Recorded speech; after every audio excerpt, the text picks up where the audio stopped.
let's rewind a little bit to where it all started. The horror genre.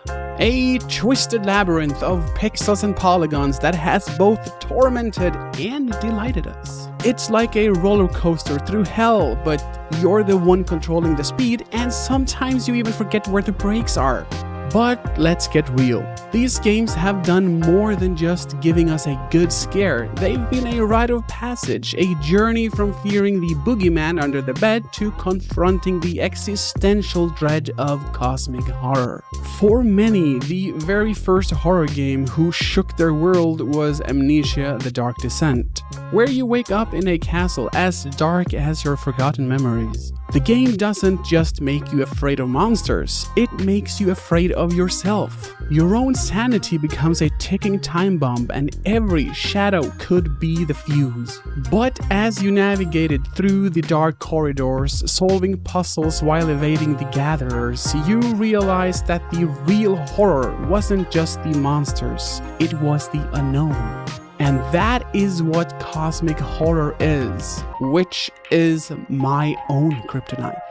Outlast took this concept and ran with it. Literally, you're armed with nothing but a camcorder and your own shaky hands. It's like the game developers looked at Silent Hill and said, "You know what this needs? More running for your life." But as you dodged, stepped, ducked, and dived and hid from the deranged residents of Mount Massive Asylum, you felt a sense of empowerment, didn't you? It was as if each narrow escape was a small victory over your own fears.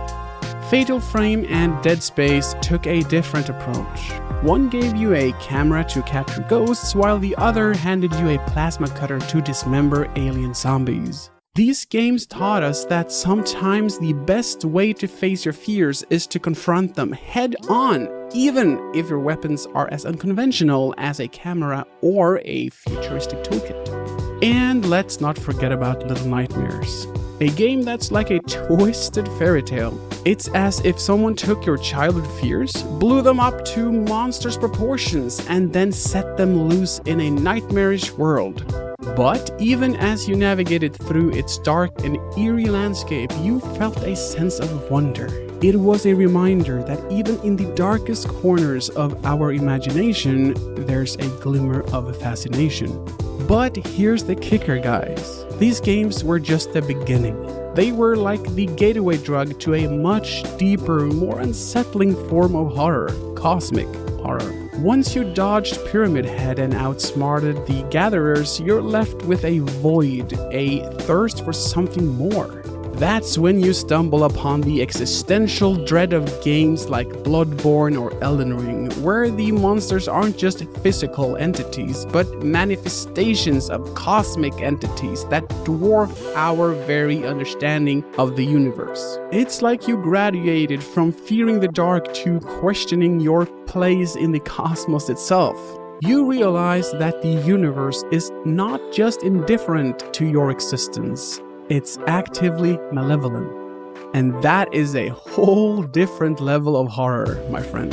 It's like going from, "I hope there's not a monster under my bed," to, "What if we're all just pawns in a cosmic game of chess and the players are eldritch gods who view us as nothing more than expandable pieces?" So here's to the horror video game genre. You've taken us from fearing the monsters under our beds to pondering the cosmic horrors that lurks in the dark corners of the universe. You've made us braver, bolder, and maybe a little bit more existential.